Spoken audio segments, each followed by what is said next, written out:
equilíbrio emocional, tanto no esporte como também na vida. Nós estamos respirando o esporte nos últimos tempos, mas não pode ser só uma moda que vai passar porque não tem mais Olimpíadas, que vai passar porque e só vai voltar novamente quando for Copa. Vamos parar com isso. A gente tem que se preocupar porque o esporte está na vida das pessoas todos os dias. Do seu filho, da sua esposa, da sua vida. Muitas vezes só não é falado, mas é vivenciado. E a vida da gente é assim, a vida não é só esporte, mas a vida é o esporte na sua vida. E aí a gente tem que ter um certo cuidado. Estou falando isso porque hoje eu estou recebendo aqui no estúdio o escritor piauiense, tá? Que é o José Filho, que veio hoje aqui para conversar com a gente, né, José Filho? Para falar sobre essa questão do equilíbrio emocional, tanto no esporte como também na vida. E esse assunto ele é interessante, que nos chamou a atenção, porque a tenista japonesa Naomi Osaka e o nadador americano Michael Phelps, declararam sofrer de ansiedade e também de depressão. E hoje, quem veio aqui conversar com a gente sobre o assunto e vai poder nos falar um pouco mais, porque logo mais tarde também ele vai levar essa informação para todo o público, é ele. A história não está para brincadeira, não é só no esporte, na verdade é na vida, porque quando a gente fala de esporte, é um profissional que está ali sendo visto por muita gente, mas é um ser humano, assim como qualquer outro que pode estar passando pela mesma situação, não é isso, José Filho? Bom dia e muito obrigado, Vanusa, por estar aqui mais uma vez, a toda a sua equipe e também a todos os telespectadores do Bom Dia News. Sim, o emocional ele é fundamental, porque muitas pessoas se preparam tecnicamente, racionalmente, mas o lado cognitivo, muitos neurocientistas associam ao lado esquerdo do cérebro, estudos apontam isso, que é um lado mais lógico, mais matemático, mais racional. Mas o lado direito, aqui no Ocidente, já se sabe, é público e notório que a gente deixa um tanto de lado. No Oriente, não. Então, na Índia, na China, no Japão, eles trabalham muito a meditação, a beleza das cores, então dos detalhes, dos toques, da decoração. Então, é diferenciado. Eles tendem a equilibrar um pouco mais essa questão do esquerdo com o direito. Então, são sinapses nervosas que são muito trabalhadas do lado esquerdo. Essas conexões neurais são muito ativadas do lado esquerdo do cérebro. E a gente tende a ir muito para o racional. E aí chega na hora de uma grande competição, como a Simone Biles, que é um fenômeno. Há 15 dias atrás eu publiquei uma matéria, um artigo no jornal que eu falei sobre isso. E estava na véspera das duas últimas competições. Ela já tinha desistido de uma, depois de outra, e na última ela foi.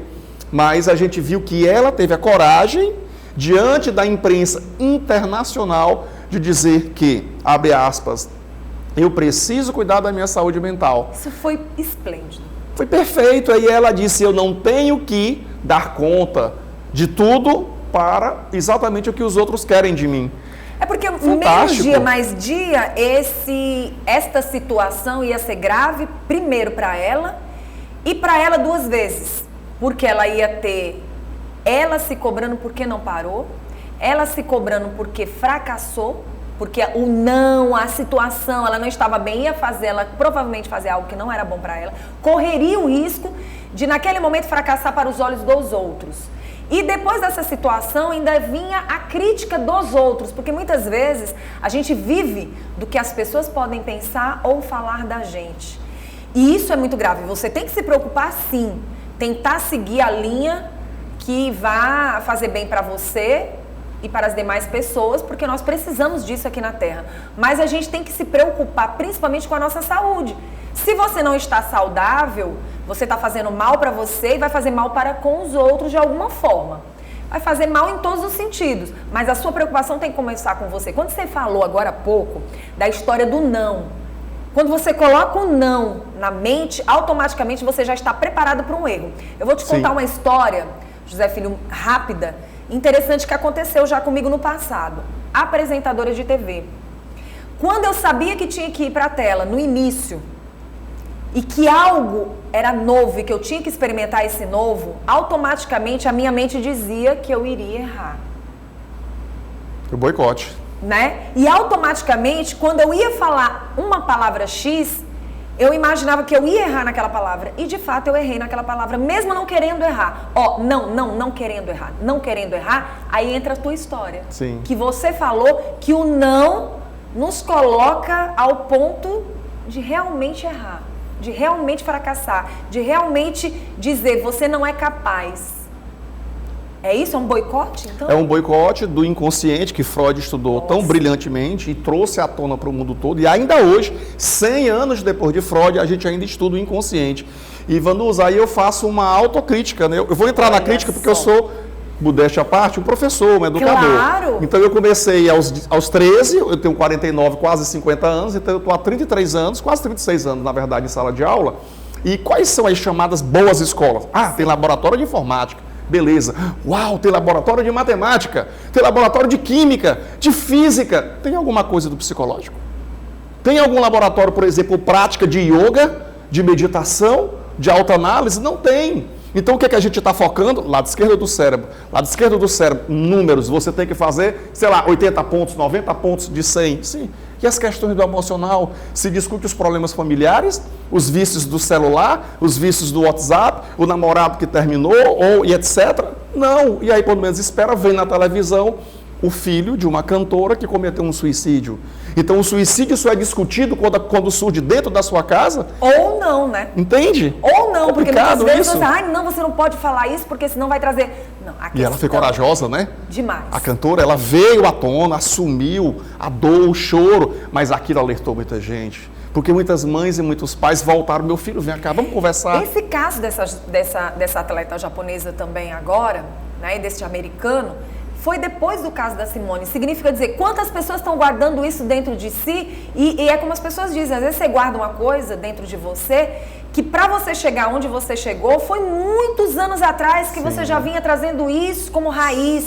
Então a gente tem que ter muito cuidado, a gente tem que ter vida, e a gente tem que ter vida de qualidade, a gente tem que parar muito com essa questão do julgamento. A gente julga demais. Quando eu falo a gente, eu me coloco no contexto porque eu não sou perfeita. Nós, seres humanos, temos que ser capazes de dizer que a gente é falho. Sim. Né? O ser humano gosta muito de dizer o outro. A apresentadora fala para com o outro. Não, a apresentadora também erra, a apresentadora é humana, a comunicadora, ela também está tentando ser melhorada todos os dias. E a gente precisa dizer isso. Essa história das redes sociais, essa história da nova tecnologia fez as pessoas viverem de uma farsa. E tem muita gente pagando caro. O que acontece para aquela pessoa que pagou tão caro e que não tem mais como reverter o quadro? Ela precisa ressignificar e ver que a vida é cheia de N possibilidades. Sim. Essa porta se fechou, mas essa janela se abriu. Tem sempre um espaço para alguma coisa, só não vai ter se você desistir de você, né? E você não pode. Então, hoje ele veio para falar para a gente que a gente pode trabalhar, podemos ter esse equilíbrio, não podemos? E sim, porque os orientais eles buscam viver com mais equilíbrio do que a gente. A Índia, por exemplo, tem muitos problemas? Tem, mas é um país de mais de 1 bilhão de habitantes. Sim. É a China em primeiro lugar em termos de população, depois vem a Índia. Mas na Índia se cultiva há milênios a questão da meditação, desse autoconhecimento, assim como na filosofia antiga lá na Grécia também. Então a gente precisa debater mais. A filosofia entre as crianças não se debate. Filosofia só é vista no ensino médio e olhe lá porque cai no Enem. E um grupo de parlamentares brasileiros tentou tirar filosofia, sociologia e educação física. Ia ser opcional. Aí ninguém ia dar. Muito complicado. Infelizmente. Muito complicado. Então, por isso que nós trouxemos hoje para Teresina uma live presencial, é o bate-papo filosófico. Então, a ideia é de ter uma vez por mês, num cafezinho, numa livraria. Nós temos várias em Teresina. Hoje vai ser num shopping de Teresina, de 19 às 20. Mas para o público que está em casa, a gente vai usar a telinha, vamos usar uma transmissão ao vivo. A partir de que horas? Às 19 horas. Às 19 horas, através do YouTube? Sim. Né? Perdão, através do Instagram da gente, que é o Editora Vida Oficial. Pronto, nós somos uma editora sem fins lucrativos, então eu estou falando aqui o nosso endereço. Bom. São 2 convidados, o Expedito Falcão, que é muito respeitado, descobriu, treinou, né? Teve do lado de Sara Menezes há muito tempo. Não vou perder. E o ex-presidente da da Associação, né, ou do Conselho Regional de Psicologia do Piauí, que é o Eduardo Moita, que é um psicólogo muito conhecido. Precisamos sim divulgar e precisamos que a população fique atenta e participe. Gente, hoje às 19 horas. 19 horas. No Instagram... Editora Vida Oficial. Amei falar com você. Vamos trabalhar obrigado, de forma positivamente das pessoas para a gente ter pessoas mais saudáveis, principalmente aqui no Piauí. Sim, tá verdade. bom? Emocional, acima de tudo, equilíbrio emocional. Muito bom. E o Bom Dia News está nisso.